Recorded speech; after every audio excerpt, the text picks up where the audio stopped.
Bonjour à tous, le samedi nous vous préparons le meilleur de l'actualité d'ici de la semaine, le best-of, c'est parti. Alors lundi, nous vous avons parlé du 1er novembre, puisqu'il y a un petit peu plus d'une semaine, il y avait de nombreuses commémorations dans les Alpes du Sud.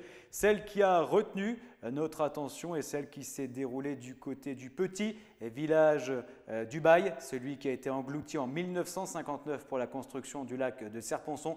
Beaucoup d'émotions au cimetière. Reportage. Le 1er novembre est souvent synonyme de recueillement. Au petit cimetière du village englouti d'Ubaye, on se recueille et surtout, on se retrouve. Certains évoquent l'avenir, mais beaucoup se replongent dans le passé en décorant une tombe. En 1959, Ubaye était noyé sous les eaux pour la construction du lac de Serponçon. Aujourd'hui, les familles vivent au Lozé, à Savines ou plus loin encore, mais chacun le répète, on a un peu de cœur dans l'eau. Pour René Derbez, président de l'association Ubaye d'hier et d'aujourd'hui, ce rassemblement est essentiel. C'est sûr que ça remue, mais bon, on commence à avoir un peu l'habitude, mais c'est dur à s'habituer quand même. Mais c'est très bien parce qu'il y a de plus en plus de monde, de moins en moins d'anciens évidemment, parce que malheureusement toutes les années, il y en a un ou deux qu'on enterre, ça c'est la vie. Mais les gens du Lozé, les gens des alentours, des amis viennent et ça permet de continuer d'avoir une belle cérémonie. Les autorités font, comme chaque année, le déplacement. Mais les familles, elles, n'attendent pas le 1er novembre pour venir se recueillir. C'est le cas d'Yvette Honoré, la dernière habitante à avoir quitté Ubaye, qui se souvient très bien de sa jeunesse dans le village englouti avec son mari, aujourd'hui décédé. C'était très dur de laisser ces endroits où c'était toute notre vie. On s'était amusé dans le village, de partout, les rues, tout ça. C'est dur de quitter son pays d'origine. Oui, c'est les racines. Tous les 8 jours, je viens ici, lui rendre visite et en même temps, ça me rappelle beaucoup de souvenirs ensemble. Oui, parce que ça faisait 64 ans qu'on était mariés. Et on s'est mariés ici et tout. Ah non, c'est pas beaucoup. J'aurais voulu encore plus longtemps. Oui. Tout ce petit monde aime se retrouver et se donne forcément rendez-vous l'année prochaine. Et même s'il manquera du monde, personne n'oubliera ses voisins, ses familles, ses amis, son village, leur Ubaye. Voilà.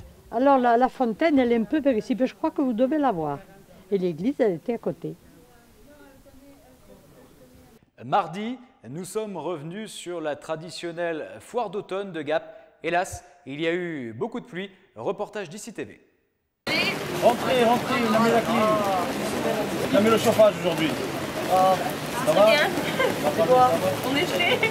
Il n'y avait pas foule ce lundi 4 novembre à Gap pour cette foire d'automne 2013. Et pour cause, la pluie et le frais s'y étaient donné rendez-vous pour la journée. Cette journée, humide. Humide. Ils n'ont pas tous déballé. Vous en avez vu qui ont... Il y en a qui sont en train de déballer là. Ils ont dû attendre. Vers 10h du matin, des visiteurs un peu plus nombreux, réfugiés sous leur parapluie, ont rejoint les exposants qui, eux aussi, avaient de quoi faire grise mine. C'est jour de foire, mais bon, c'est la fête à la grenouille, hein. Ma foi, il pleut des cordes. Il n'y a pas encore la neige, elle est pas loin, on vient de me dire qu'elle était à Bayard, donc ça arrive petit à petit. On a déjà de la chance, il fait pas froid pour un mois de novembre, donc ça va. On attend les gens là, les clients, pour venir se réchauffer tout simplement. Un peu de chaleur, effectivement, serait le bienvenu pour atténuer les frissons occasionnés par de petites gouttes aux allures de neige fondue, de quoi raviver quelques souvenirs. On a eu la neige ici. Quand? L'année dernière ou il y a 2 ans. Et alors, ça s'est passé comment? Ah ben c'est pire. C'est le barnum qui casse, c'est la neige qui casse tout. C'est pire. La foire, ça aurait été gris le matin, ça aurait passé, mais là, la pluie, les gens restent dedans. C'est pas ça.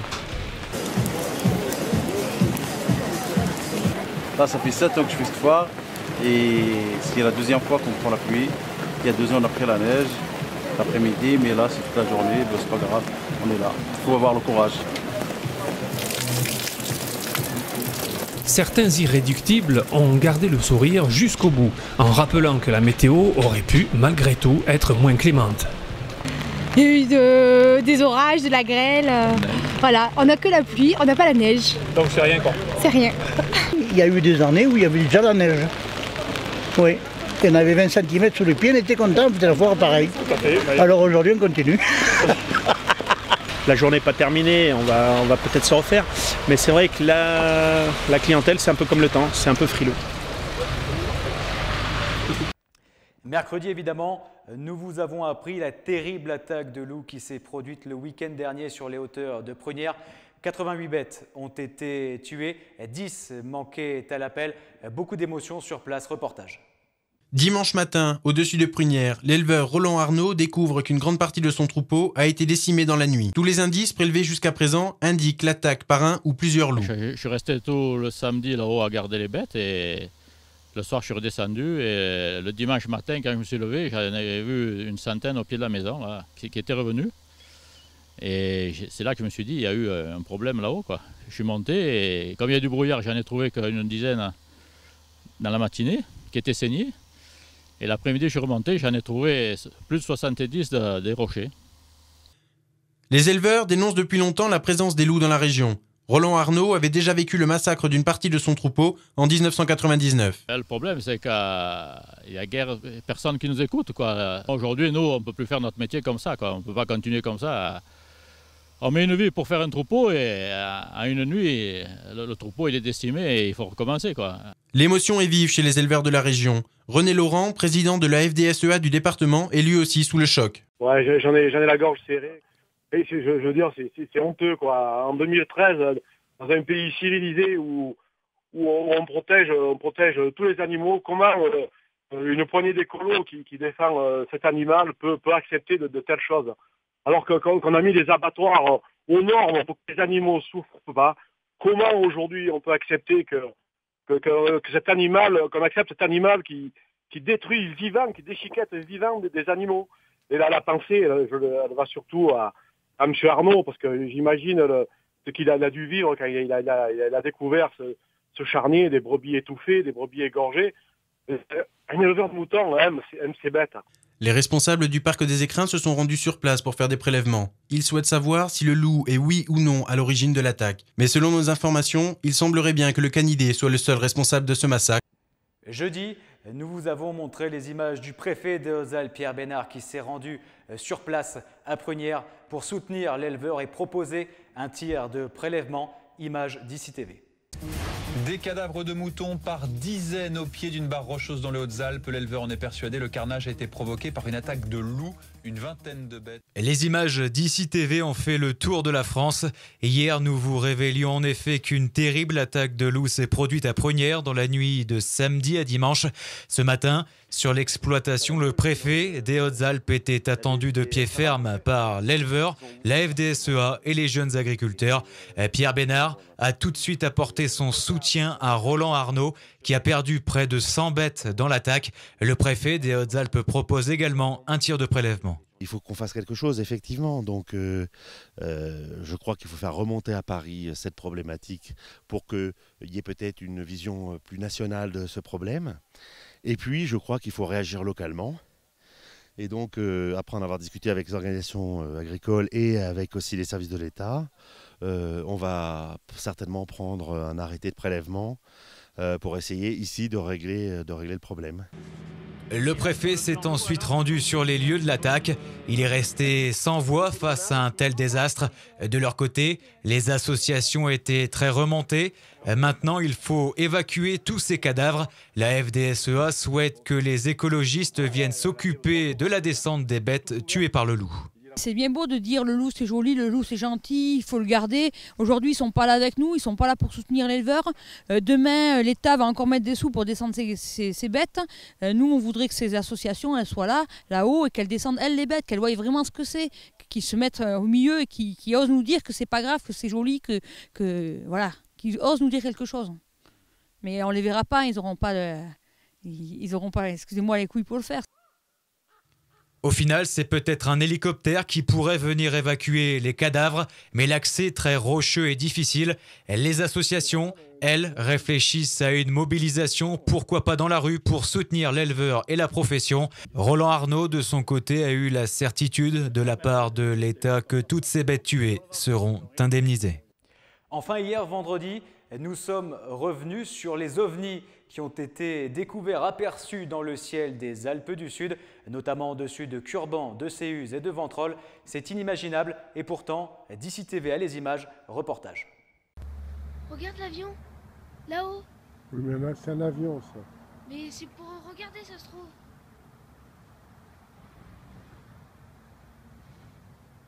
Et là-bas, ça clignote et ça bouge pas. Regarde, s'il te plaît.